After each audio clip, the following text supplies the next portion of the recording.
You set foot on foreign soil. Only this land isn't ruled by any country or government.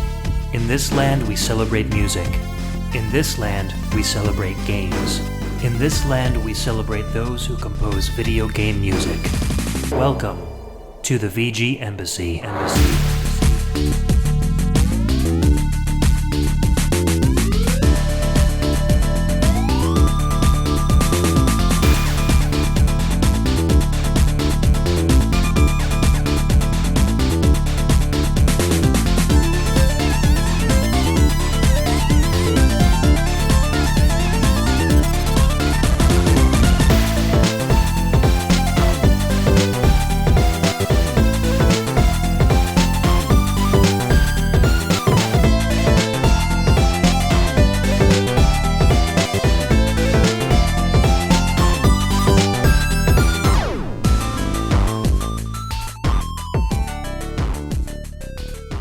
Welcome and thanks for tuning in to another episode of the VGMbassy. This is a show centered around video game music and the amazing online community of fans and podcasters that enjoy it.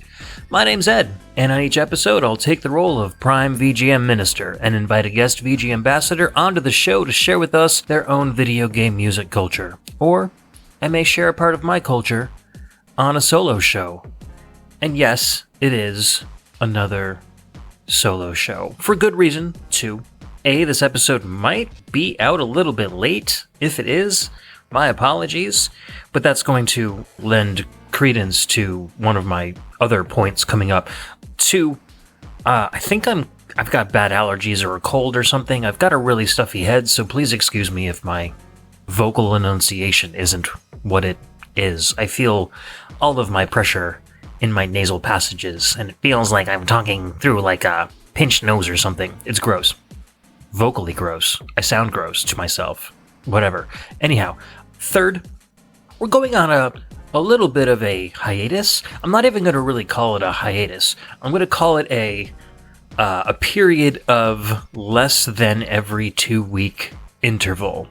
As I mentioned before, a couple of episodes back, I am chasing my tail here, trying to keep up with the flow of episodes to get them out on time every 2 weeks. And it's tough. While I'm on hiatus, if podcaster friends out there, you're looking for somebody to do a guest spot on your show, let me know. I'm much happier. I love getting on the mic and recording and talking about games. It's the editing and production that tends to really kill me and burn me out. So if you'd like to have me on to talk for a bit and not have to worry about all the post-production stuff, I would love to come chat games with you. So definitely hit me up. You know where to find me. The VGMbassy@gmail.com is a great place to contact me if you're not on any of my social media. Let's make it happen. For those of you who don't know, I do mention it quite often, but I do have a third show every month that I do, Arcane Machine, which now that Justin and I can't record locally, it's more editing than I was anticipating having to do 2 remote people talking at each other instead of 2 people in the same room. It may not sound like it would be a lot of extra work, but believe me, it is a lot of extra work. So I've got that going. I just can't seem to do short shows. The Phalanx episode 2 weeks ago was supposed to be a short show. It ended up 28 songs, 2 hours long, little bits of post-production going for the story time segment. So I really enjoyed it. Great episode. You guys loved it, which felt really good to me because it was a labor of love, and I'm glad that I did the soundtracks justice because I like them so much. So just another reason why I can't do anything half-ass. It sucks. I just can't live with myself. This also was supposed to be a short show, and it just kept growing, and here it is. It's probably another 2-hour thing.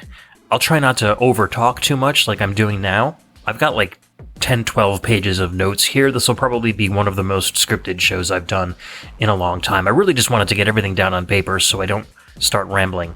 That being said, I asked on Discord a few days ago about good, quick episodes I could do. What's a great thing I could talk about that you guys would be interested in, and I got a lot of really good suggestions, a lot of really weird suggestions, like favorite songs from composers I hate, which I couldn't think of any. Survival horror, great genre, maybe for a little bit further in October. Sounds like a Halloween thing to me. I will have a Halloween show coming up, so that's definitely, it's already planned, it's already going to be recorded. I'm going to have Joe on, which is great because he hasn't been on the show for so very long, and he's finally feeling well enough again to start recording. So he and I will do a scary songs episode. I'm going to avoid the word spooky as much as I can for obvious reasons. Yeah, so you won't be missing me for too much. I, of course, will still be on social media all the time, so if you're one of my Discord peeps, you'll be still seeing me every day hanging out on the VGMbassy Discord.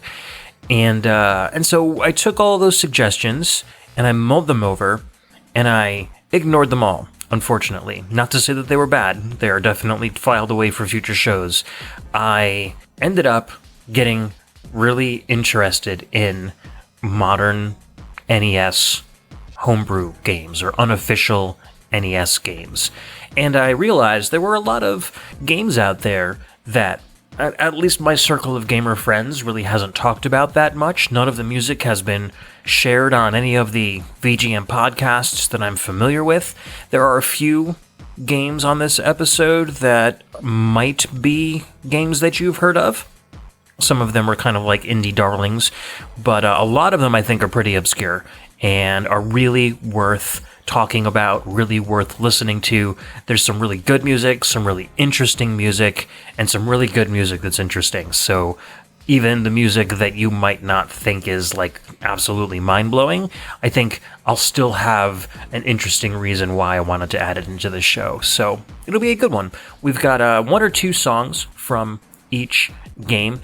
If I do choose two songs for one game, it's usually because I wanted to show off two different aspects of that soundtrack, or a couple of other reasons which I don't want to spoil just yet. Some of these games I saw at MagFest. Some of these games are Kickstarters. I think at least one of which I am a Kickstarter backer for, that I'm really looking forward to it coming out.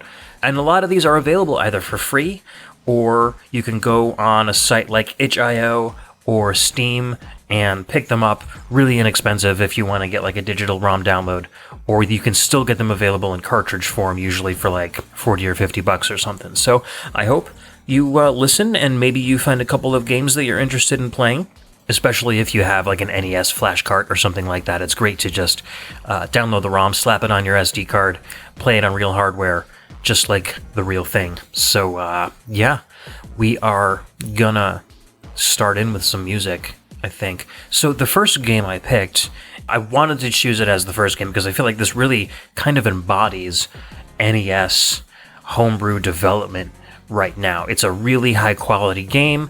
It's hasn't been talked about that much from what I know.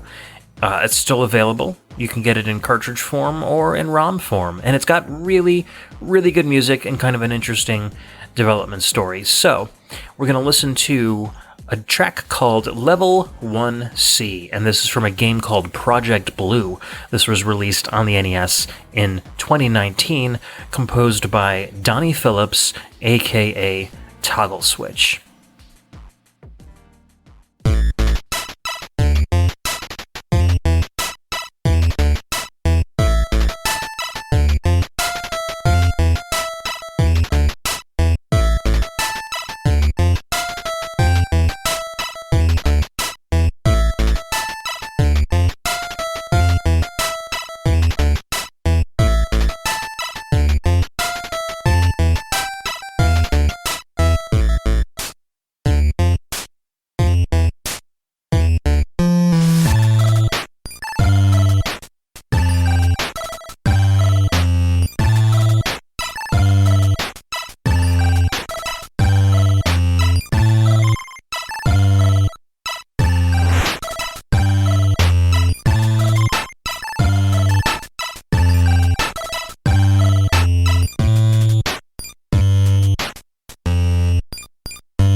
Oh yeah, great way to start the show. That was Level 1C from Project Blue. That was an NES title that came out last year, 2019, composed by Donny Phillips, aka Toggle Switch. This reminded me a little bit of Treasure Master by Tim Fallon. It has that dubsteppy, not really dubsteppy, it's more like a hip-hop / Jamaica dub sound, like pre-dubstep stuff. Really minimalistic, but just super heavy on the bass and the percussion. And I like that the NES can make minimal songs like this still sound so cool, because this leaves breathing room for sound effects. If you want to stick your sound effects on like the square channels, you're not going to be removing instruments in order to play those, and music substitution for sound effects is just a huge thing on the NES, which always really annoyed me. I always loved listening to the music in full. I like this song because A, it's long, it's got a lot of really cool parts, but it also sounds very unique without really doing anything fancy with the sound chip. I like the little twinkly arpeggios, I guess, over the that really cool, like the combination of the noise and the triangle channel for the percussion is really good. It sounds like kind of like brush strokes, almost like, I don't know, in parts of it sounded almost like West Coast hip hop, like Dr. Dre produced an NES song. I think it would sound exactly like this if something like that were to happen. And this is a huge soundtrack. There's a lot of really cool kind of hip hop tinged songs on this soundtrack. We're going to listen to one more before we leave this game, but I wanted to talk a little bit about the development of the title before we got into the next song. So Project Blue is a static screen platform action game. So static screen platform means that the screen doesn't scroll. So if you're familiar with another homebrew indie title called Battle Kid, I know that's pretty popular. You run and gun your way through the game, but you're moving from screen to screen. So you start on one edge of the screen and you make your way to another edge of the screen in order to get on to the next part of the game. Each screen is kind of its own compartmentalized challenge. This is a huge game. There are 256 screens in this game for you to get through. It's big, there's a lot of challenge, and the game was created by only two people who have never met in real life, Ellen Larson and Donny Phillips. So Donny, aka Toggle Switch, he did all the coding, he wrote the music, he worked on the level design, and he came up with the initial idea for the game. Ellen goes by the name Frankengraphics online. She did all of the pixel art, more level design, and helped shape Project Blue from a vague idea into a more fully fleshed out world. So I feel like they kind of, bounced ideas off each other to get the concept for the game fully shaped. It was a Kickstarter project. It started at the end of 2019, and it cleared a little over $42,000, which was well over the initial asking budget of $10,000. So they did hit a couple of stretch goals along the way, which was pretty cool. The soundtrack of Project Blue was written entirely by Donny Phillips, aka Toggle Switch. In the same way that they allocated extra space for some graphics on the cartridge, they also gave themselves extra memory for the soundtrack. And there's about 20 songs clocking in at over 25 minutes without looping. So that is like 1 minute or more per track on average, which is great because long NES music is my jam.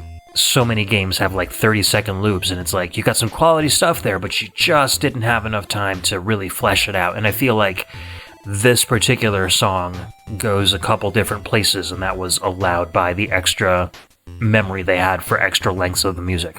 The game uses an undisclosed memory mapper, which the devs say provided way more memory than was required to make the game, so graphically it's got everything they wanted to add in there. Rooms have their own distinct color palettes, there's background animations, like parallaxy scrolling stuff, water coming out of pipes and splashes as it, goes from level to level.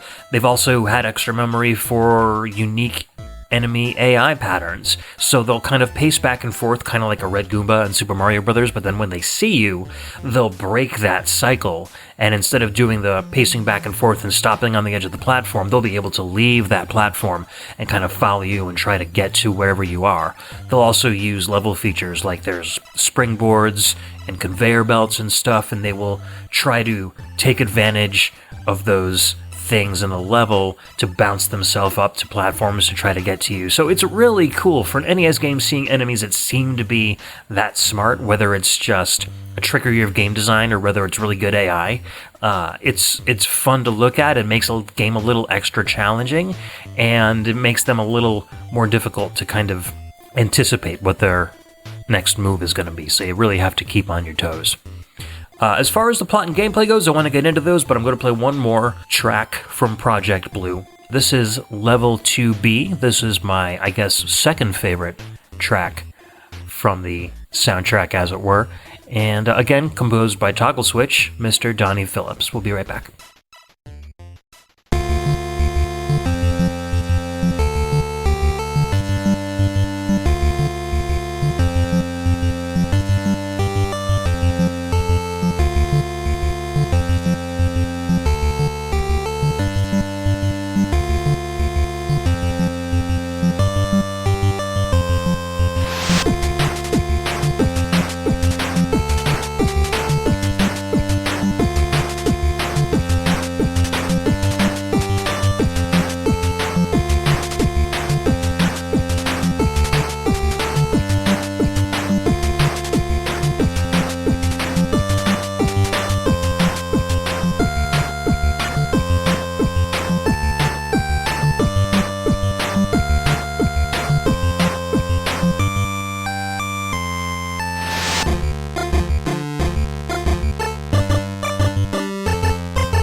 So a little bit more of a traditional kind of video game tune there. That was Level 2B, again from Project Blue, composed by Toggle Switch. And the song's got 3 distinct parts.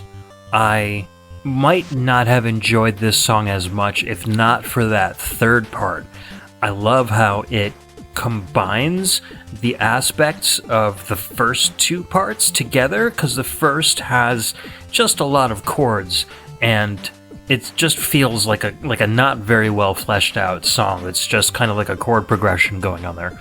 The second part comes in, you've got some glitchy kind of arpeggios, the beat kind of picks up a little bit, kind of rocking out, it's not too bad. And then the end, he's combining those drawn out notes and chord progressions with the kind of staccato arpeggios at the ends of each run, and I love the way that sounds. It sounds so different. It almost feels like if a Western composer and a Japanese composer kind of like squished themselves together and made one hybrid composer, and this is the kind of music that they would make. It has those arpeggiated elements of the Western stuff, and it's got kind of that bass and lead square instrument of the more Japanese VGM from the time. I don't know. It's cool. It's unique, and I felt like it was worth sharing because I haven't heard music on the NES really be much like that.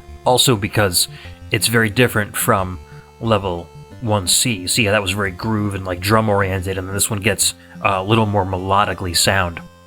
So, what's Project Blue? Who are you playing as? What's the graphics like? I know you have all these questions. Well, I am here to answer them. You play as a character named Blue. Blue was an orphan child living in the D-Zone who was abducted by scientists from an underground facility called Theta Lab. These scientists are experimenting on human children, which is kinda crappy. Blue was undergoing a bioenergy augmentation experiment, and it went a little too well, giving him the power to break his shackles and make an attempt to escape from Theta and bring down the organization that's threatening Neo-Hong Kong's impoverished citizens. So, you gain superpowers, you escape your confinement, the game begins. It plays kind of similar to Mega Man or Journey to Silius or Battle Kid like I mentioned before. It's focused mainly on run and gun kind of action. There are some enemies that can be defeated, but then there are a lot of enemies that can't be defeated. So it's as much about defeating your foes as it is avoiding them and kind of parkouring around them as well. You can pick up cash for upgrades, you get new weapons along the way. Those weapons usually have limited ammo, so you have to kind of use them sparingly, and there's health power-ups as well. You have a heart system, so you can get hit a certain number of times before dying. The map it's quasi-linear. There's a few diverging paths along the way, and there are bosses at choke points where new sections of the map open up. So you will kind of be guided towards this one area, you'll have to defeat a boss, and then move on to the next section of the game. There are a ton of gameplay elements and obstacles to keep the game fresh. Just in my little playthrough, I experienced springboards, conveyor belts, parachutes, gravity manipulators. I'm sure there's a whole bunch of other ones that I haven't seen yet, but there's a whole bunch of different cool ways that your gameplay gets modified.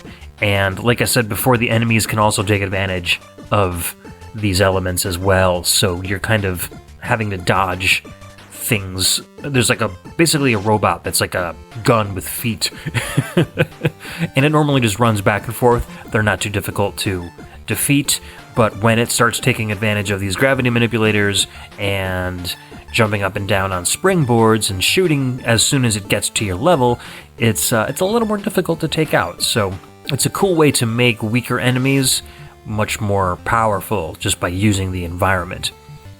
You can get the game on itch.io for $10. Every copy, and this is the cool part, comes with a PC program to easily create your own levels, and you can export your own custom Project Blue ROM that you can play in an emulator or on real hardware. So it's totally worth the price for that alone, to be able to really just make your own game based on this really nice looking engine that they've put together.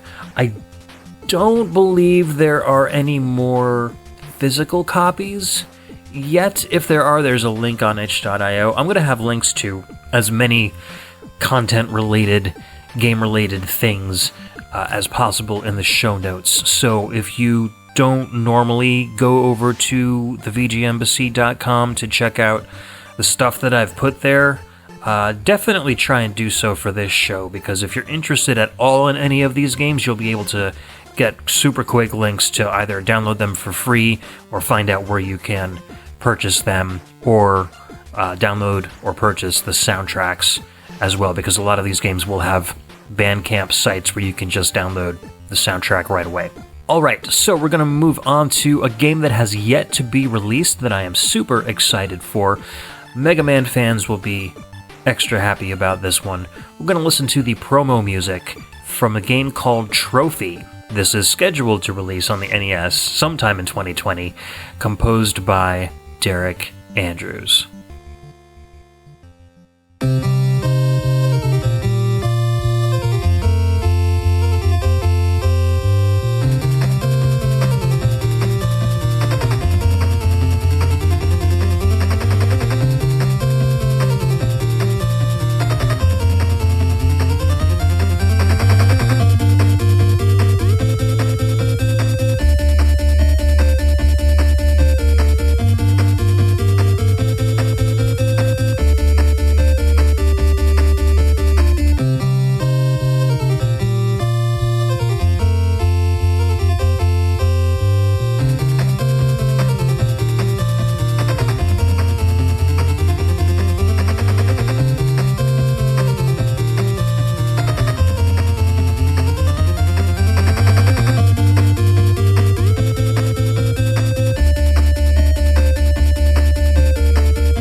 Somebody's been studying their Mega Man soundtracks. That was the promo music from Trophy, which is going to be coming out on the NES in 2020, composed by Derek Andrews. You might notice that this song is in stereo, which is pretty cool. I like it a lot because my whole foray into video game music culture on the web started with me creating stereo versions of existing NES soundtracks and putting them up on a forum, and I made a lot of VGM friends from that. So whenever I hear somebody make an original NES composition and then release it in stereo format, it kind of gives me some warm nostalgic fuzzies. So the reason why this music is in stereo is because this is audio that is basically ripped from the promotional video on the Kickstarter page for Trophy. I really like the tune. I actually did reach out to Derek Andrews on Twitter just to see if he had any other music that he would let me share on the show from the game, and as of this point, I haven't heard back from him. So if I do end up hearing back from him and he shares some music with me, I'll be sure to put that in either the show notes or post it up on social media along with the release of the show or something like that.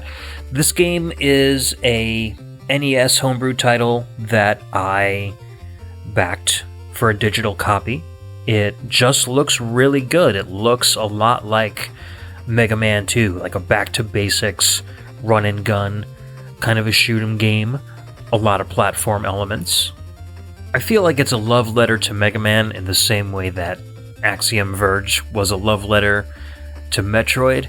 It's developed by Gradual Games. It's 100% complete. Basically, the Kickstarter was because they wanted to get a proper boxed physical release for it with a full-color instruction manual, etc., etc.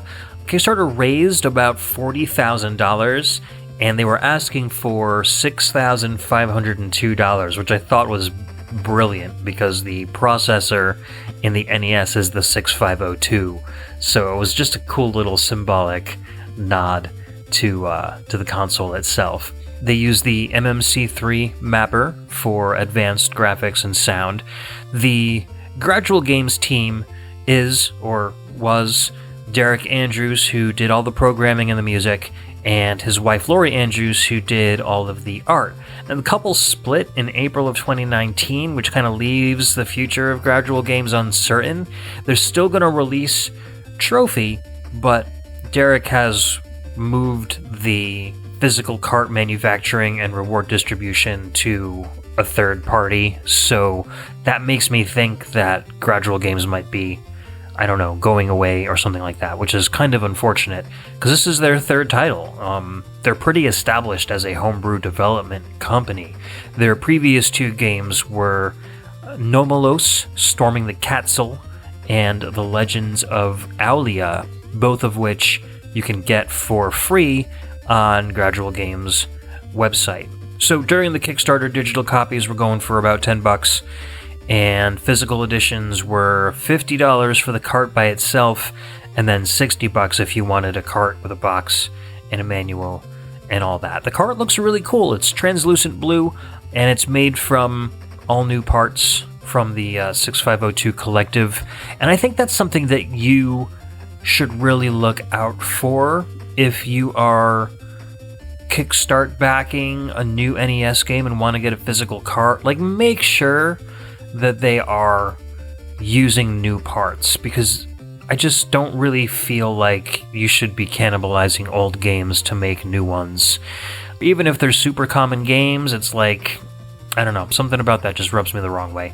It's so easy to source new NES carts. People are making EPROMs and boards for them all the time. They're not expensive, so demand new product only, in my opinion. So, let's see. The plot of the game is as follows. Jared Sword and Zella Quinn are two computer scientists, and they discover a planet called Girus 9, which is populated entirely by peaceful robots.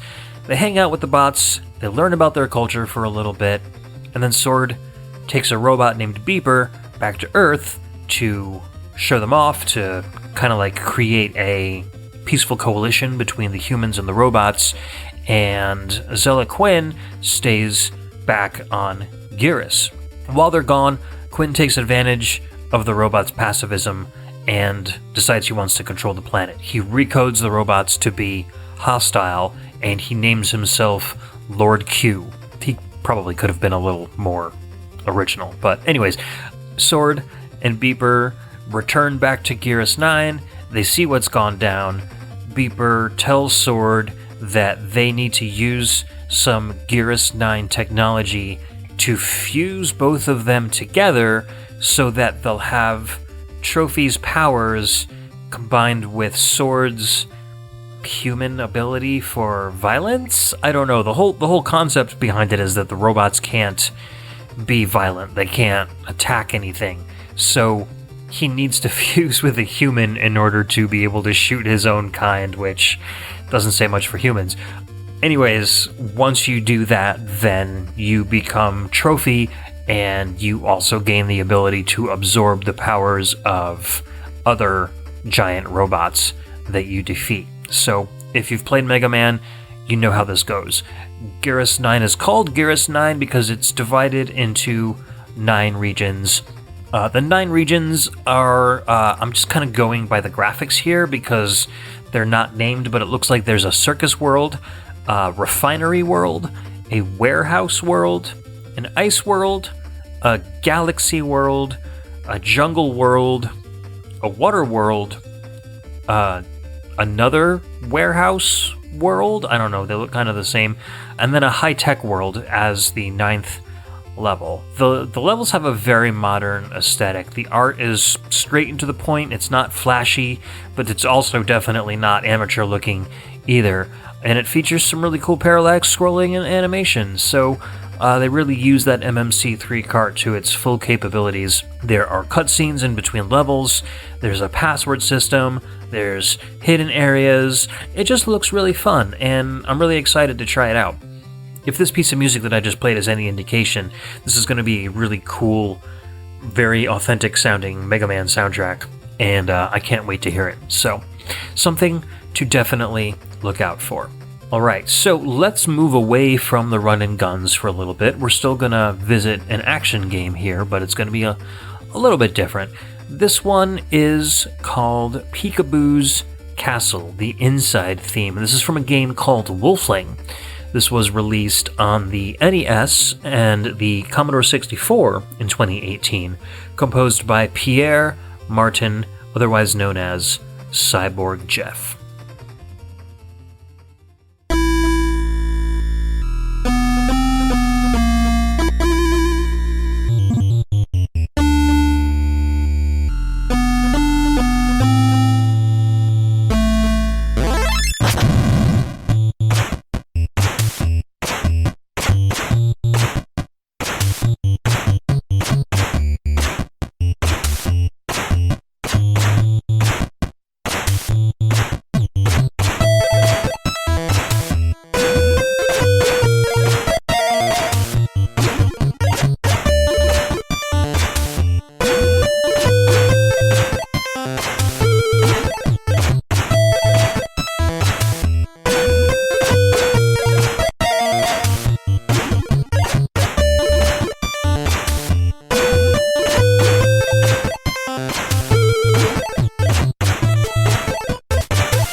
Oh man, I love that track. It really turns the creep factor up to 11.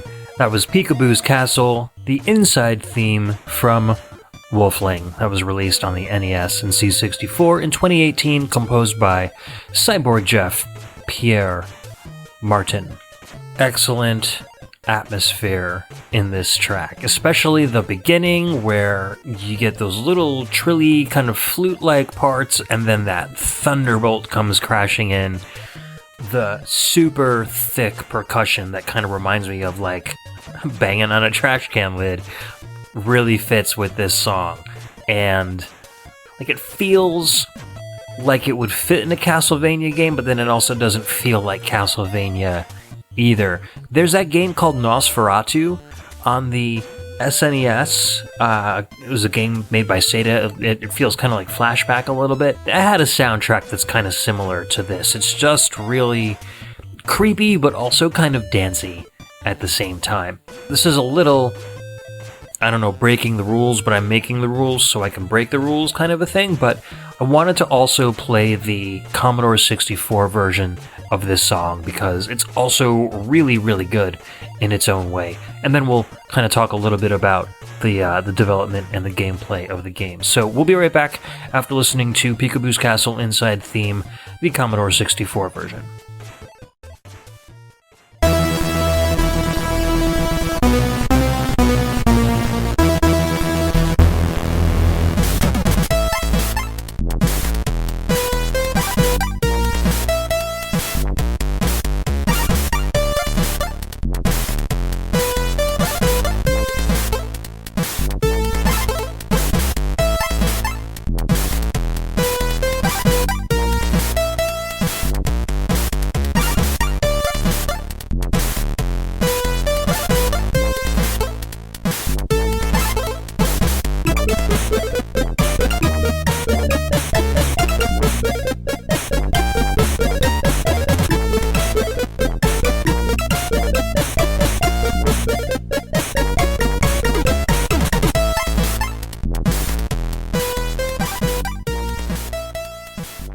See, that's really good too, but it feels really different. It feels, in this iteration, a little bit more like a creepy carnival, at least in my opinion. It's a little faster.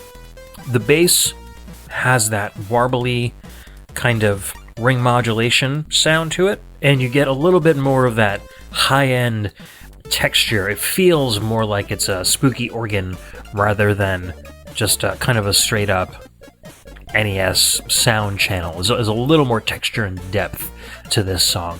I'm still not sure if I like it more than the NES version. I think it's really good. I just think it's really different. Maybe I like them both the same. Kind of like they were my kids or something like that. Anyways, the game was developed by Lazy Cow, aka Matthias Bach, and Cyborg Jeff, aka Pierre Martin, released the music. The game was released non-commercially on itch.io, so you can go pick up Wolfling for free anytime you'd like. I'll put a link in the show notes, of course. Lazy Cow is a German-based developer. He's got quite a few titles to his name, mostly for the Commodore 64. He's also done some work on the Amiga, the PC, and iOS.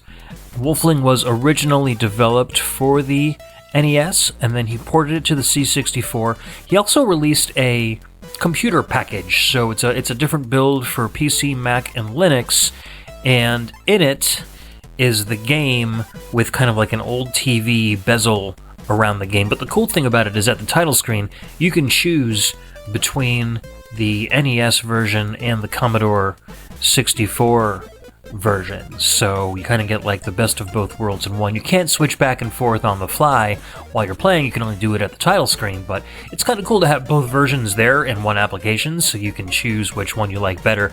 The C64 version was developed after the NES version, and I found the forum thread where Lazy Cow was talking about creating the C64 port, and he was getting advice and bug reports from other members of the forum and kind of building them into the C64 version. So I'd say, in my opinion, the Commodore 64 version is probably the quintessential build of the game. It's got a lot of bug fixes, it's got some gameplay tweaks, it's probably a little more fun to play. He's also releasing a update to this game called Wolfling Reloaded, which is going to include 2 more levels. Right now it's just 1 level, and some extra music, some extra enemies, and just a general update all around. And I think he's going to be releasing that physically, and I think it's just going to be a Commodore 64 game, so I think he's coming out with C64 cartridges for it. And it's like I said, it's really good if you've got Commodore 64 hardware, or you want to just buy the disc image and play it on a C64 emulator. I don't think you'll go wrong with this. I don't think he's going to be selling it for very much money anyways. The music is all composed, like I said, by Cyborg Jeff. He hails from Belgium. I don't know how he got the name Cyborg Jeff if his name isn't even Jeff. I want to know who this Jeff is. He composes for the NES, the Commodore 64, and the Amiga. He used Famitracker for the NES version of the soundtrack and GoTracker for the Commodore 64 version, and he usually uses ProTracker for the Amiga soundtracks that he does, just in case you were curious. He's been releasing music since around 1995, and according to him on his Bandcamp, he has more than 2,000 tracks among 35 different soundtracks and albums. His Bandcamp link has about 20 of his albums available, and of course I will put that in the show notes, so if you want to check out more music from Cyborg Jeff, please do so. His name sounds familiar. I think I might have played something from him on Impulse Project maybe, or a different VGM show. I don't really recall, but I know in my travels I've definitely heard of this guy before, and with 2,000 pieces of music out there, it's no wonder that I bumped into him at some point or another. As far as the game goes, you play as a woman named Ling, and she awakes in Baron Baranov's dungeon. Now, the Baron fears all creatures of the night, and Ling knows that her dark heritage is the reason for her imprisonment. Can she escape from the dungeon? Can she break her curse? Her curse is that Ling can change into a wolf. Hence the title, Wolf Ling. Ling, wolf. First you're Ling, then you're a wolf. Wolfling. Get it? Ling's got to find the 5 diamonds hidden around the Baron's estate to break her curse. Each of the characters, whether you're playing as a wolf or a human at the time, have their own abilities. Ling can punch, jump high, and jump kick to defeat her enemies. When you touch Moonlight, however, you become a wolf. Not like a monstrous werewolf or anything, just a literal, dog-sized, normal wolf. You can jump for longer distances than Ling can, but you can't jump as high. The game world is made up of blocks, similar to like Castlevania, where you can easily see on the ground how many tiles up. So Ling can jump up 2 tiles high, and the wolf can only jump 1 tile high. So you can, definitely get to other areas with Ling that you can't get to with the wolf. When you're in wolf form, you can return to a human form at any time you want just by holding down the attack button. But you can only change into a wolf if Ling touches Moonlight. So you'll be walking through the mansion and you'll see a diagonal beam of moonlight shining down onto the ground. And if you walk into that beam, boom, you turn into a wolf. Much of the game, besides the traditional platform elements, is figuring out some kind of puzzle-ish scenarios by changing back and forth from human to wolf and taking advantage of their abilities to get through the levels. Kind of like Lost Vikings in a sense, except you are the same character instead of controlling 3 different characters. The game reminds me a lot of Castlevania 2 or Xanadu, something like that. There's stairs, non-linear gameplay, kind of a old gothic architecture. Everything is very broken down around you. It's not terribly long, like I said, it's only 1 level, but with the reloaded version, the game will increase in size by 66%, so I'm looking forward to playing it. The control is really good. It's very tight. If it weren't so short, it would have made an excellent retail release back in the late 80s. It really does feel like a professionally made game. So that is another one to look out for. Go hit up my links on my show notes. you can check out both versions. You can check out the NES version and the Commodore 64 version. They're both freely available. If you don't know how to use emulators, you don't have a flash drive, just go get the PC version and you'll easily be able to play both the NES and the Commodore 64 versions right off the bat, with controller support as well. Alright, let's move on to a super weird game. It's also a super fun game. This is another free release.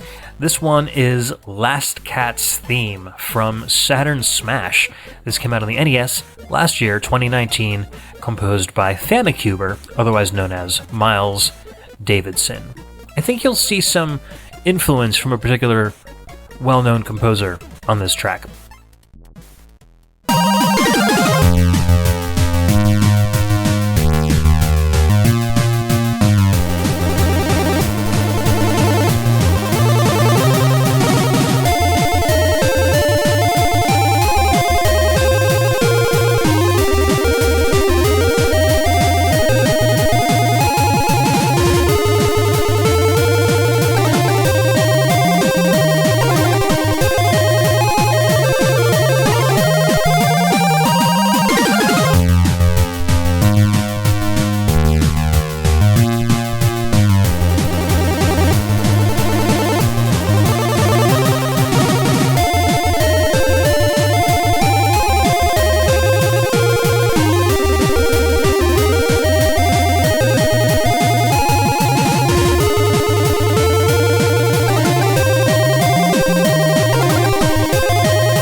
Alright, that was Last Cat's Theme from Saturn Smash, released on the NES in 2019, composed by Famicuber, aka Miles Davidson. Somebody's been studying their Tim Fallon on this one. I definitely hear it there. And it's weird. The melody choices in this song are really interesting. They're kind of like chaotic and out there, and the rest of this soundtrack is the same, and I've heard Famicuber's other works, and they're not like that. So I'm assuming that a lot of the music in this game is the way it is because of the game itself, which I'll explain in a little bit. I feel like if Tim Fallon had maybe taken a few amphetamines to like stay up super late, maybe took a few more amphetamines to stay up even later, he'd compose something like this. It's like a little disjointed and a little weird, but it still has that kind of Fallen infrastructure underneath it. It's really weird. The more I listen to, like the first time I heard this song, I was like, oh, what is this? And then it looped and I was like, okay, I think I'm understanding it more. And then I listened to like 3 or 4 more loops and I was like, oh, how is this actually good now? It's weird. I think once I kind of accustomed myself to the very non-traditional progressions, I started to understand it in a way. I don't know. It's weird. But like I said, I'll kind of explain what the game is about, and maybe you'll understand what the music is about in tandem. Saturn Smash was developed by Vectrex 28 and obviously composed by Famicuber, released non-commercially on itch.io, so you can head over there, download it for free. Vectrex 28's real name is Antoine Fantis. He describes himself as, quote, some Czech idiot living in Japan making NES games, unquote. However, if you go to his Twitter account, his location says he's in Switzerland, so he gets around, I guess. I don't know exactly where he's supposed to be, or maybe that's just a running joke with him. He's just a whole bunch of different nationalities. He develops games under the name FG Software. He's currently working on an NES game called Space Soviets, and he's also developing a 3D engine for the NES that's creating games similar to Wolfenstein 3D using raycasting. It's really cool. If you go over to his Twitter account, you can see he's got it pinned. It looks really like convincing 3D on the NES. He's a talented dude. Famicuber, on the other hand, is an Australian composer. He's worked with FG Software on several occasions. He also uses Famitracker, along with his custom NES music development ROM called SECT, which stands for Sound Engine Compatibility Test. And SECT was developed to make sure that the music and sound effects play correctly on both emulators and hardware after the sound engine converted sound files to code. So basically, he creates the music on Famitracker, which is essentially an NES music emulator, and dumps the music code into this ROM that he created, and then loads the ROM up via EverDrive or some other flash cart, and plays them through the NES, and he has a way to compare it to the emulated version to make sure that it sounds the same on both. Because if sounds are created in a certain way, you will get a difference in sound between emulation and real hardware. However, if you make your stuff right, they'll sound very, very similar to each other, indistinguishable to the naked ear. So I guess this helps them kind of do that. Vectrex28 has this to say about the idea for the game, and this was all from the itch.io site. He says, "One of my friends, a certain Last Cat, loves the Sega Saturn a lot. In one Discord server we're in, I'm the resident Metroid fanboy, while he's the resident Sega fanboy. We've always had meme arguments whether Metroid or the Sega Saturn was better, which is weird. At one point, I started doodling Last Cat repellents, which were doodles featuring Samus and other characters destroying Sega Saturns in humorous ways. One day, the idea of a repellent game came to mind, and here we are now." So, as the game goes, the evil Last Cat has hidden Sega Saturns all over the server.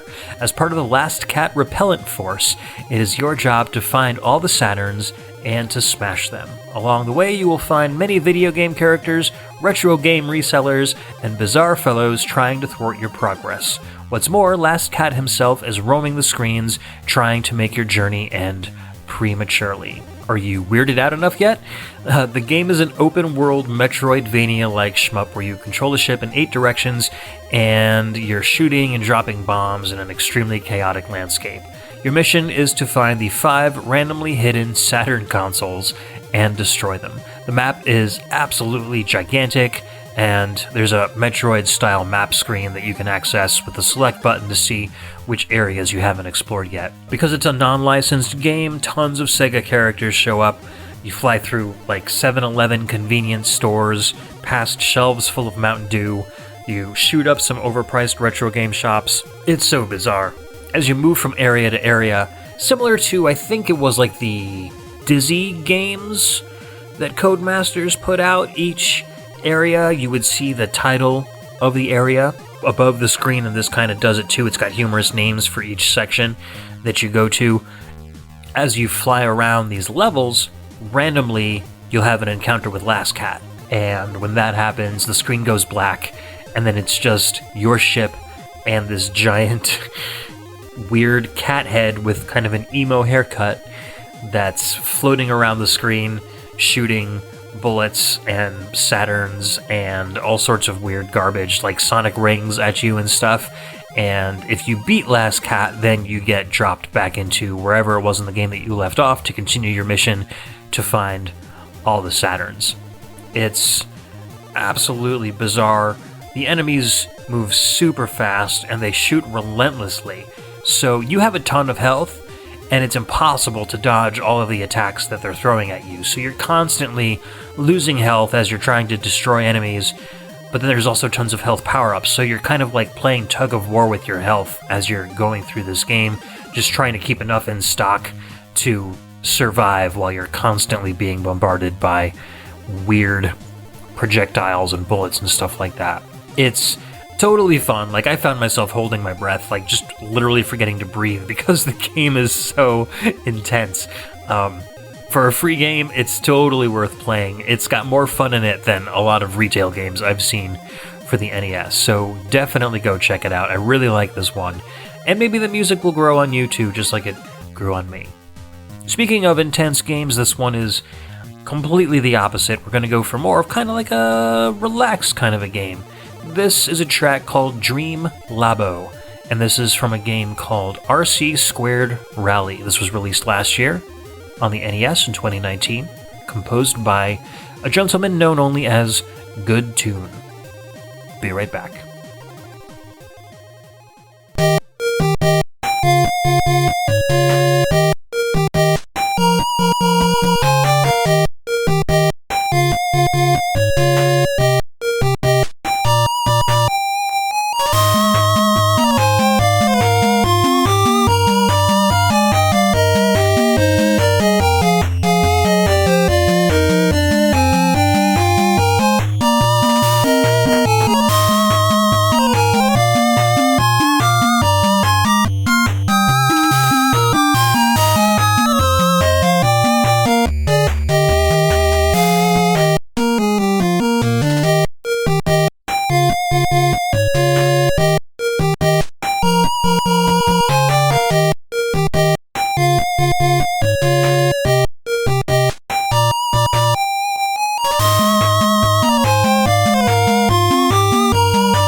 Wasn't that adorable? That was Dream Labo from RC Squared Rally, released last year, 2019, composed by Good Tune. This is a Japanese-developed game, and it's kind of a mini-game of sorts. According to the developer, the title screen song is Dream Labo because it represents a little engineer in a child's room that is still passionate about tinkering with RC cars, and I thought that was just freaking adorable. I don't know too much about the development of this game. I know it does use Mapper Zero, which is the OG Super Mario Bros. Mapper, so it doesn't require any special chips. This is available on Famicom carts, so you can purchase an actual physical version of this game. He goes by Guccun, Gucchun, otherwise known as Good Tune, on the web. According to his Twitter bio, his name is P. Mamasuke. I'm not sure. I don't know of many first names in Japanese that begin with P. So, anyways, that's the most information I could find. In his bio, he says he's a general office worker who could not abandon his dream of becoming a game creator. And currently, he's interested in retro game production that can be done in a relatively short time. The game's name is RC Squared Rally, aka RC Rally, which is short for Radio Control Random Course Rally. Thank you, Google Translate, for making sense of that for me. I first saw this game at MagFest. It was just hanging out on a little monitor on the side of the retro game demo area, along with a bunch of other homebrew titles. And I thought it was cool. I'm always drawn to arcade racing games anyway, and to see one on the NES and to see one that looks kind of similar to RC Pro-Am really drew me in. I didn't really understand what the game was all about at first, but now that I'm reading more about it on the web, it makes more sense. I've played the ROM and have enjoyed it a lot more than I did when I was still kind of confused by it at MagFest.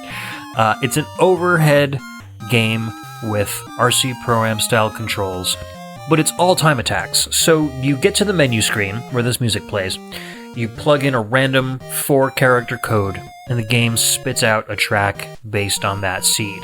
You race the track for a few laps, you get your time, and then you challenge your friends to beat your score. There are thousands of map combinations. Some are just quick circles, and some are like giant friggin' crazy maps that take upwards of 3 to 4 minutes per lap. The handling's a little bit slippery, which is cool because it has kind of a rally feel, so you can drift around corners or slow down when needed. Because the maps are randomly generated, turns can be super, super tight or super, super wide. So it kind of gives you enough control to really be able to get around those and kind of find the best way to approach each turn. It's simple. There's no music while you're racing on the tracks, so bring your own music if you want. You know, it would be neat if you could build an emulator into, like, Discord, for instance, and just have a channel and be like, okay, here's your track of the day, here's your 4-character code, race this track, take a screenshot, what's your best speed, and then everybody can kind of, get in there. We've done Pico 8 stuff like that on the VGMbassy Discord, and this game really reminds me of something that you would find on the Pico 8 rather than on the NES. And I love that about this game. I think more people should be making homebrew stuff like that for big consoles, and I really hope maybe that Pico 8 will start kind of influencing other people in the development sphere to start creating just fun, simple, stupid games that you can just have some fun with friends and bring it to a console that they own that's hooked up to a TV in their living room or something like that. Anyways, cool game. Another one you can get for free and is worth kind of hanging out, especially maybe if you've got a couple people hanging out. They all like arcade-style racing games, or they're all fans of RC Pro-Am or something. You can start playing some random tracks and trying to get the best time. Place your bets. So, we are 3/4 of the way through the show. What do you guys think about a celebrity cameo? I know I am. Alright, so we're going to listen to a track called Sugar Butter, and this is from a game called Kira Kira Star Night. This was released originally on the NES in 2013, composed by veteran Tapi Iwase.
Oh yeah, you know the drill. That was veteran Konami Metal Gear Solid composer Tapi Iwase with Sugar Butter from Kira Kira Star Night, released on the NES originally in 2013. Kira Kira Star Night was released on the NES in 2013. The DX re-release came out in 2016. So, great track, very modern, very danceable. This is really kind of a contemporary hard-hitting tune. I love the modified arpeggios. They don't really sound like Western arpeggios, but they have more of a tighter feel, I think. It's just a great song. It uses all of the instruments extremely well. It's kind of a traditional dance music, but it's just like super duper polished. Perfect for these games. Kira Kira Star Night was published by Columbus Circle, who you might recognize as being the publishers of the 8-Bit Music Power Famicom music discs, which are 2 Famicom cartridges that are basically collections of NES music by really good NES Japanese composers and some other chiptune DJs and stuff from in and around Japan. So I happen to own both of those cartridges. I really wanted to get Kira Kira Star Night because this is kind of like the unofficial third game or third cartridge in that collection, but I was never able to track down a copy of it. But a lot of the composers on this soundtrack are also composers on those 2 music disc carts as well. So it's kind of a cool collection to have. At least I'm glad that I have the first 2. Anyways, this was released in 2013, which was the 30th anniversary of the legendary 8-bit game system, the Famicom. So, according to Riki, who was the developer, who's also a famous manga artist, he says, "What better way to celebrate than with an all-new Famicom game produced by the manga artist and illustrator Riki? What's the name of this game, you ask? Kira Kira Star Night. A team of over 50 people worked on this title, creating in-game content and also a manga story that went along with it, as well as custom promotional art and a vocal theme sung by Toromi, who is a popular voice actress. Riki held a live chiptune show in the basement event space of Akihabra's Astrobit City on December 8th, 2013. A description from the website for the game is as follows, and every time I read it, I get more and more jealous. Tapi Iwase strutted his chiptune stuff with his X68000's internal audio chip, while Robo Kabuto rocked with his dedicated Famicom-based chiptunes.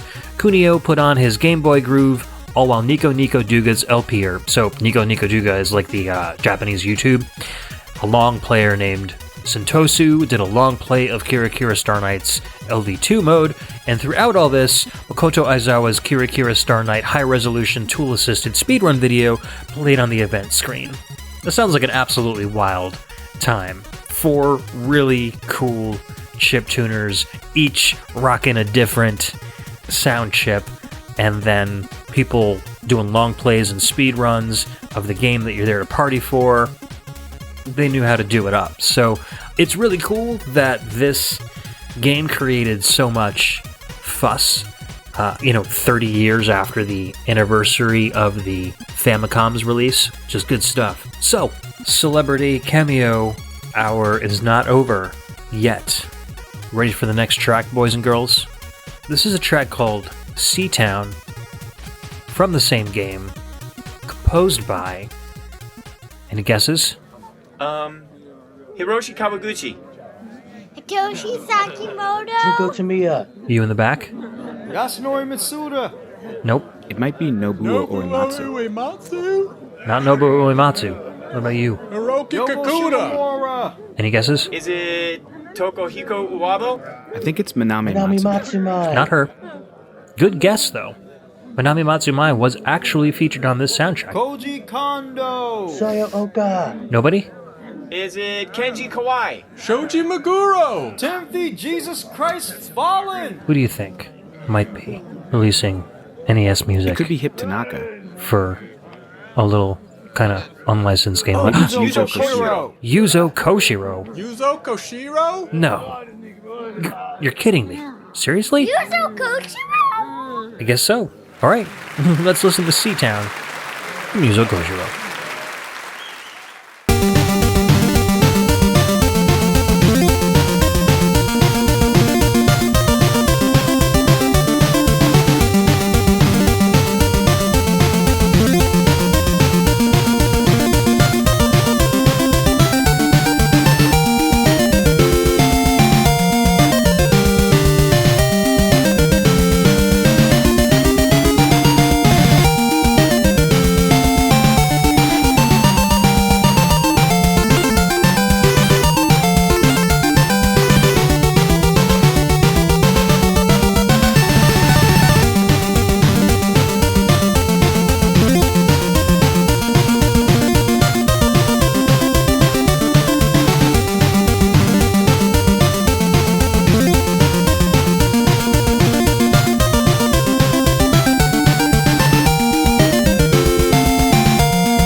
Good golly, Miss Molly, does that man know how to compose a tune? That was Seatown from Kira Kira's Star Night, released on the NES in 2013, composed by Mr. Yuzo Koshiro, not a composer I expected to put on this show when I first started putting this show together.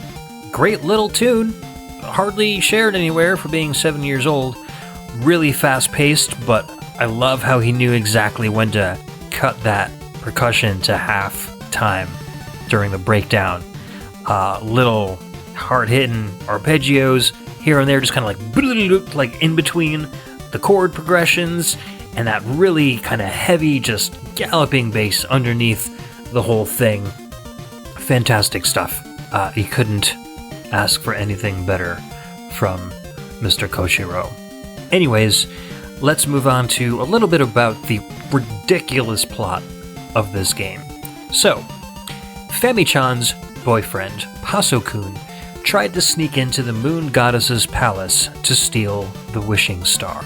He gets caught, and he accidentally scattered all the night stars all over the sky before they had time to awaken at sunset. So, now there's no stars, and the moon goddess has turned Paso-kun into a mouse as punishment. It just gets more random from here.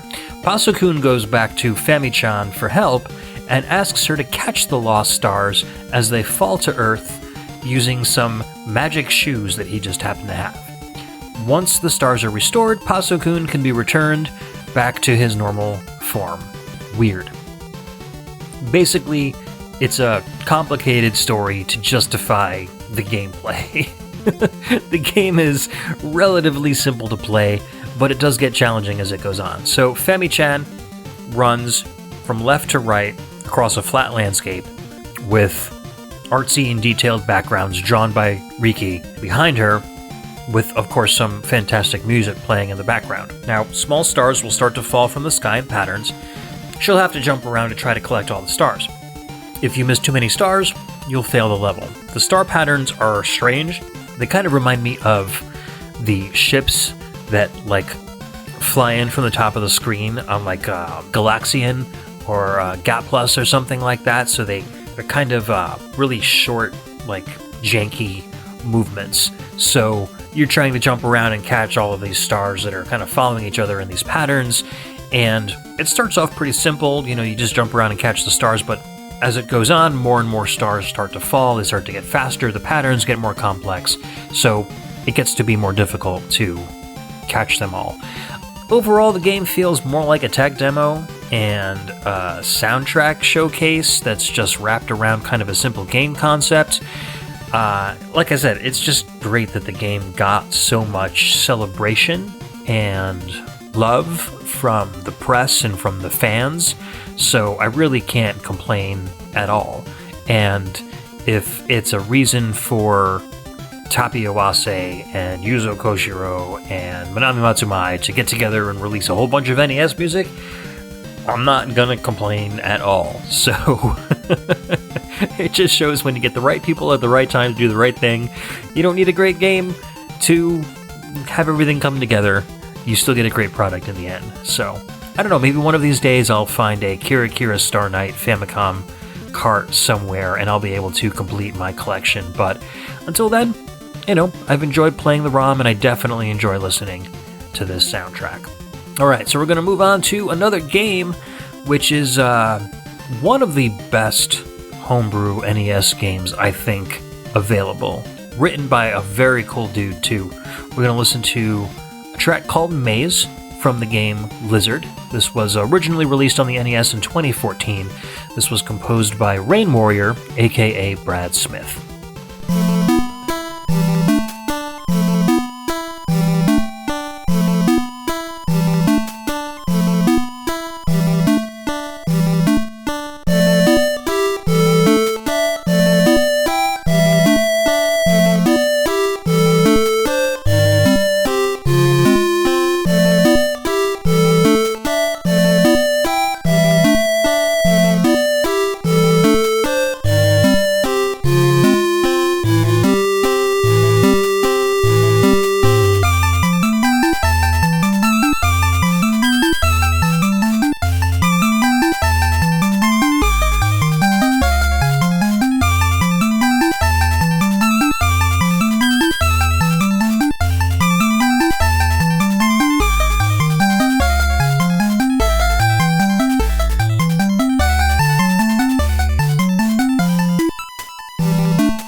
This track really feels like an underwater level to me. That was Maze from Lizard, released in 2014, composed by Rain Warrior, aka Brad Smith. Very professionally written tune, I think. This is a gentleman that really knows his way around the NES sound hardware for more reasons than one, which I'll get into shortly, but I don't know. I mean, I guess it's because the song is in 3/4, it just has a waltz feel, and I really associate that with water levels, because it's been slammed into my skull by the underwater level from the original Super Mario Bros. Game. I do see a lot of influence from that in this track.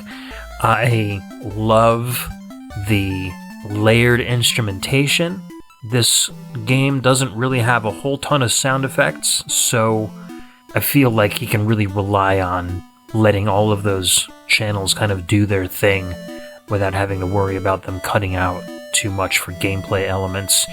It's just a super relaxing kind of kick back with a hot cocoa or something and listen to this track on loop for a little while and you'll really just feel at peace and at ease. The game itself is kind of similar. It's a weirdly relaxing yet challenging game. Just a brief description.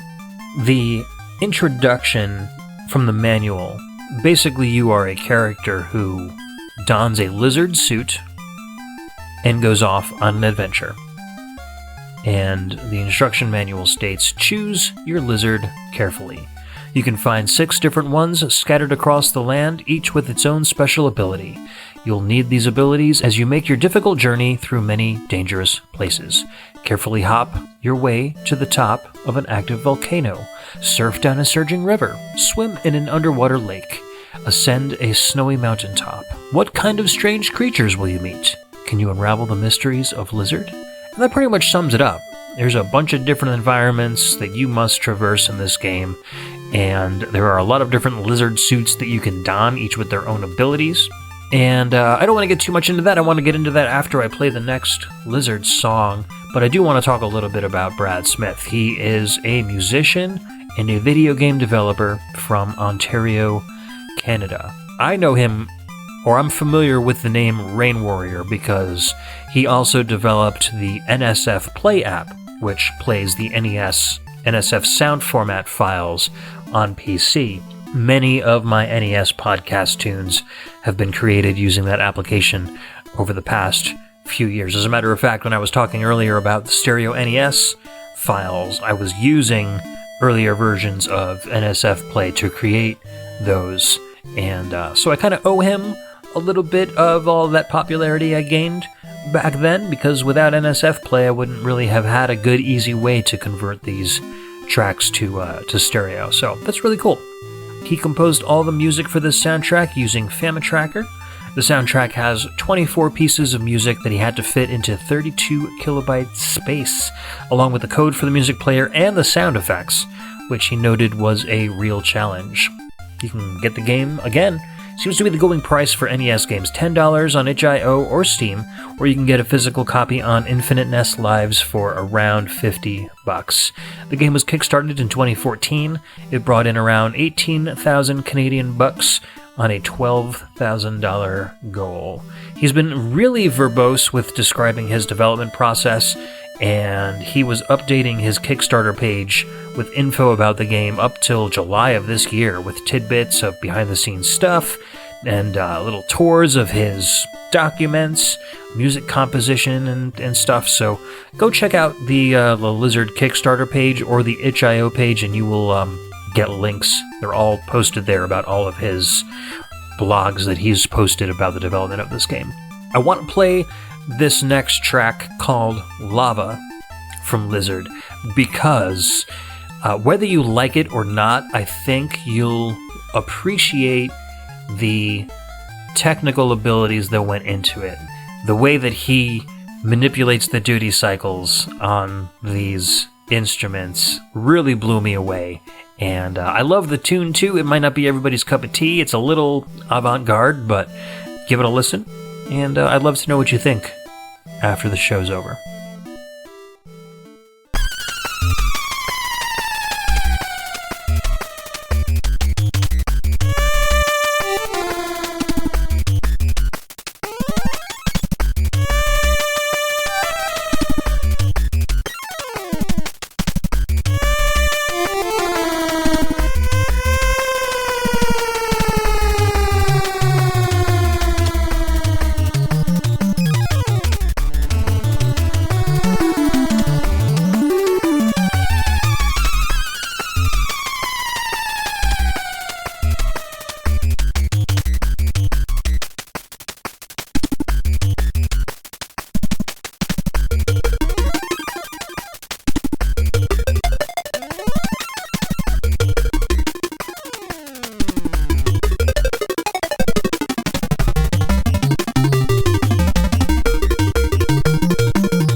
All right, that was Hip Tanaka after smoking a combination of hashish and peyote.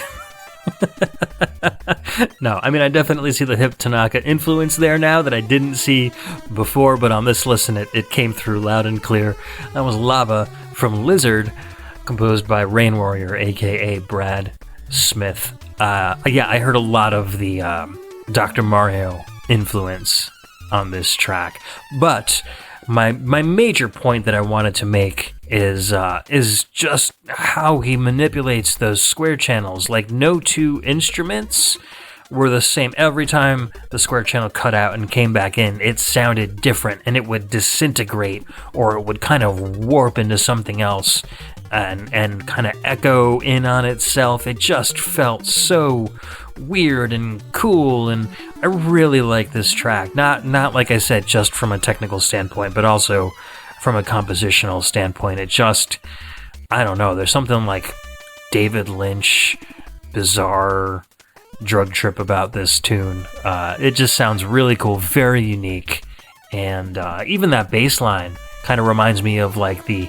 underground bass line from Super Mario Brothers. It's there, it's jazzy, it just props up the rest of the weirdness of the song, but gives it kind of an anchor to all come together. Anyways, a little of the plot and gameplay. There's not too much plot to speak of. You're just a person, you put on a lizard suit, you go on an adventure. The world you drop into, you literally drop into the world. It's vast and non-linear, and there are 6 distinct areas to explore, and they each have their own boss and ending. So depending on which direction you find yourself going, you will find a boss. When you beat that boss, that's the end of the game. You start from square one again, you pick a different route, beat the boss, end the game. Throughout these 6 different areas, you can find 6 different lizard suits, and they are described in the manual as follows: the lizard of bounce, the lizard of jump, the lizard of swim, the lizard of fire, the lizard of surf, and the lizard of stone. Each has its own ability, and some of these abilities are necessary to get through different areas of the game. So, for instance, you end up in a snowy ice world, and there are ice blocks blocking your way. What are you going to do? You're going to go find the lizard of fire to melt the ice blocks, etc., etc. You find a surfboard next to a river.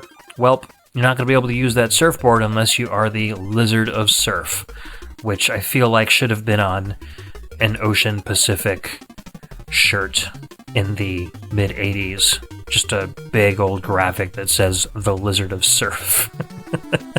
Anyways, the world is split into 2 large maps, Recto and Verso. One is a bit more Earth-like and natural, and Verso is kind of shrouded in darkness and is overlooked by a huge castle on a hill. Similar to, like, I guess, Super Castlevania 4 or something. It's kind of a graphical representation of the worlds that you're going to be inhabiting, but it's not necessarily a true one-to-one map. Like, you can't really track your progress too much as you go through it. The game it's just fun. It's challenging, but it's not too hard. The creatures in the world are active, but they're not, like, actively hostile towards you. So most of them, like, you come across a panda very early on in the game, and it's just like, leave me alone, lizard. Like, I don't really, like, just go away. Like, none of the creatures in the game really want to be bothered with you. And the game is built so that you can, for the most part, dodge the creatures and avoid them, which is, you know, like, pretty much what you're supposed to do. There aren't really many ways to attack and kill them except for a few different lizard costumes. It's pretty much an environment that is hostile towards you just by virtue of being a craggy, naturally formed place, and not because it's filled with enemies who are distinctly there to destroy your player character. So, be that as it may, a lot of the bosses are things that must be destroyed, so the game almost kind of makes you feel guilty for beating it, because you have to kill these things that otherwise would never have cared if you existed or not, until you just came knocking on its door with weapons of destruction. So it's a weird game by a very good dude. Brad Smith is he's extremely communicative online, and he really likes kind of explaining the processes behind making the things that he does and giving people really cool tools like NSF Play at no charge, and giving guys like me who are really into presenting video game music to the world the ability to easily convert NES music into either stereo or, traditional mono stuff. So worth the $10 for this game, hands down, absolutely, just for the soundtrack itself. Actually, to be fair, the soundtrack is free on Bandcamp, so you can head over there and just download it. You can also download the NSF or the NSFE versions of this soundtrack, so you can play them in his NSF Play player and just have the complete Rain Warrior experience. Yeah, so there you go. There's Lizard. We got one more game to go. This one is kind of like the indie darling besides Battle Kid. The most recent popular NES homebrew game out there is called Micro Mages, and the soundtrack is short, but it's pretty good. We're going to listen to a track called Dreamy. This was composed by Julius Reich.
Alright, that was a very traditional VGM song. That was Dreamy from Micro Mages, released on the NES in 2019, composed by Julius Reich. I got maybe like some Kirby feels from this. Kirby's a little more flighty and whimsical, but I was talking mainly about that background bum ba bum ba bum ba bum ba bum ba bum. I don't know. It reminds me of NES music. I mean, it is NES music, but it reminds me of something that I can't quite put my finger on right now. Maybe kind of Mega Man-ish in a way. I don't know. Anyways, Micro Mages was developed by Morphcat Games, which is based in Berlin, Germany. It was kickstarted at the end of 2018, earning a whopping 151,000 euros on an asking budget of just 15,000. It contains up to 4 players simultaneously, 8 worlds, spanning a total of 26 levels, dangerous traps, monsters, and bosses, and fits all into 40 kilobytes, fully optimized. And that was a big thing for them. Like, they released videos on how they were able to create this game on the MMC0 mapper. Basically, like I was talking about before, the NES cart without any expansion chips in it whatsoever. The game features auto-scrolling levels, full-screen bosses, and its most famous feature, a 4-player same-screen play utilizing a multi-tap or compatible emulator. And that's where all the fun is. Well, not all the fun. I mean, it's still fun solo, but you gotta play the multiplayer mode. It's just an absolute blast to take these 4 little dudes in robes around the screen, blasting enemies, blasting each other, cooperating with each other. It's a good time. and definitely enjoyable. If you happen to, and I know a couple people on the Discord at least did this, if you got that itch.io bundle for racial equality that included, like, I don't know, between 200 and 700 games, I don't remember what they ended up at, but Micro Mages was included in that collection, so it might have gotten buried in all of the other games, but if you search for it in that collection, you will come across that, and you will be able to just grab the ROM from that collection, play it in an emulator, flash card, whatever you got. So definitely check this one out. This is an absolute must for fans of cool NES games, especially if you've got 1 or 2 or 3 or 4 people in the house that play video games and you have access to an NES multi-tap or emulator and 4 wireless PC controllers. You can really have a lot of fun playing through this game. Since you guys seem to enjoy story time so much, I did happen to track down the manual for the game. It's got a fun little story, so let's give it a read. Once upon a time, in a small cottage within a dark forest, 4 mages and their beloved princess spent a life in harmony. The mages were students at the renowned Hocus Pocus Academy of Applied Magics. To keep Princess safe during their study hours, they installed a giant lock on the front door. One day, the blue mage forgot to lock the door, and when everyone came back home after a long day, their princess was gone. A fairy beared terrible news. Strange things are happening in the old demon fortress atop Pretzel Mountain. The 4 mages did not hesitate. After chanting a teleportation spell they had just learned at the academy, they took off for the demon fortress. And there you have it, sirs. That is the story of Micro Mages. Again, cool game, very fluid and well-animated gameplay, very detailed graphics, super large amount of animation and abilities that your characters have, wall jumps, rope catching, you can turn into a ghost and have different abilities, you can catch a feather and get flying abilities. There's essentially like 3 different versions of your character that you can have, kind of like Mario where he puts on different hats and gets different abilities. This is like the same kind of thing, except you just get some power-ups and kind of change your form just a little bit. It was developed by Julius Reich, who also wrote the music. He did the sound design and a lot of the code, and then Nicolas Beteau did the graphics and sound design. So basically 2 people who wanted to come up with a quick NES game over the course of a month ended up spending 2.5 years making their perfect NES game, which I thought was great. It's been showed off at a ton of cons. I believe that I saw it at MagFest while I was there. You know, unfortunately, cons aren't really happening right now, so hopefully these guys are taking some time off or developing some new games, and they'll be able to, you know, shop it around at different cons once everybody's available to go back and do cool stuff. So, I think we are finally done with our NES Homebrew. And guys, that also means that I will not be seeing you in podcast form for a little while. If you want to find me on social media, you can hit me up on Facebook at facebook.com/groups/TheVGMbassy, on Twitter at TheVGMbassy, on Instagram at TheVGMbassy, or on Patreon at patreon.com/TheVGMbassy. You can also head over to thevgembassy.com, and there you will find links to the Patreon site, my Discord server, which is kind of like the primary social spot for VGMbassy stuff, and also newly added links to our Teespring shop, where you can find very cool, very stylish VGMbassy mugs, stickers, sweatshirts, t-shirts, etc., etc. A few friends are working on some new designs for those as well, so if you like what's up there, definitely grab some soon, because the design might be changing to something more modern, I think. We're going to change the VGMbassy branding a little bit. I'm not sure how deep we're going to go with it, but we're working on some new stuff, especially as we kind of roll towards episode 75 and beyond. Anywho, I want to thank, as usual, all of my Patreon patrons from the bottom of my heart. You guys are amazing, and you help make this show the amazing experience that it is for me to record and to share with you. At our tourist level, Cameron Childs, aka Bruce Irons from the Mad Gear, Michael Bridgewater from the Forever Sound Version podcast, Donovan Orofino, and Chris Murray. Our VG emissaries, Chris Myers, John Jekyll, aka Mixix Master, Ben the Dyad Dishman from the Dyad Presents, a VGM podcast, Chris Steenerson from the VG Jam podcast, Jordan Worma from the Table to Stage podcast, David Parrish, and Bedroth from a Very Good Music podcast. Our audio attaché members, Cameron Worma, Carlos from the Heroes 3 podcast, Scott McElhone, and Dan Lawton. Our special agents, Volt Supreme from Volt Supreme Synth VGM Dream Stream Machine podcast, Muddle Madness, and Ryan Steele. And our VG ambassadors, Daryl the Last Rican Bowers from his new show, VGM Fight Club, and the patron saint of VGM podcasts, Alex the Messenger from The Messenger Presents, a VGM Journey podcast. All right, guys, I will see you around Halloween time in podcast form. Of course, I will always be available on Discord, Facebook, Twitter, if you want to reach out to me for anything at all. I will not be online dead, just podcast dead for a little while. Take care, be safe, and I'll see you very soon. Peace out, everyone.